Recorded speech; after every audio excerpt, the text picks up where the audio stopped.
ঝোল ঝোল মুরগির মাংস দিয়ে কখনো চিতই পিঠা খেয়েছেন? যদি না খেয়ে থাকেন তাহলে আপনার জীবনের অনেক কিছুই লস হয়ে গেছে।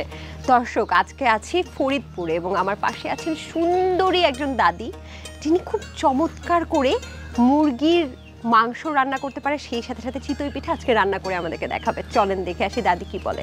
দাদি, ও দাদি, কেমন আছো? ভালো আছে। ভালো আছো? আচ্ছা, আজকে আমাকে কি রান্না করে বা বলো তো? মুরগি চিতই পিঠা। চিতই পিঠা। আচ্ছা, তার আগে বলো তো তুমি এত সাজছো কেন? আমার থেকে সুন্দরী হওয়ার জন্য? হ্যাঁ। কি কি দিছো দেখি? মেকআপ করছো না? আমি শিওর না। এই যে ঠোঁটে যে লিপস্টিক দিছো। পান খাইছি রে। পান খাইছো? দাদির আবার ন্যাচারাল লিপস্টিক, আমার মতো লাগে না।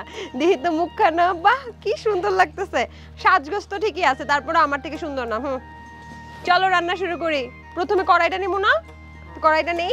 না। এই যে কড়াই দিয়ে দিলাম। আচ্ছা, তুমি বলো কি কি করতে। কড়াইয়ের মধ্যে কালি ভরে রাখছো। আমার এত সুন্দর যে কালি লেগে গেছে। কি করবো এখন? তেল দাও। এটা কম দিলি হয়তো। কম দিলে হইতো? হ্যাঁ। প্রথমেই ভুল। দাদির এই পরীক্ষা কি আমি পাশ করব? ও কি করবো? কি করবো? পেঁয়াজ দাও। পেঁয়াজ গরম হয়েছে সব দিলাম। দাও। ও দাদি গরম। তুমি এমনি হাসো কে আমার দিকে তাকাইয়া? দাঁত কয়টা তোমার? দেখছটা। বেশ কয়টা আছে? দেখি হাসো, দেখি ই করে হাসো দেখি। একটা দাঁত নাই তোমার। খাও কেমনে তুমি? মাংস সব খাবো। সব মাংস খাবা? হ্যাঁ। পারবা? আচ্ছা, দেখা যাবে আজকে কে বেশি খায়, দাদি বেশি খায় নাকি আমি খাই। তুমি কি অনেক খাওড়া?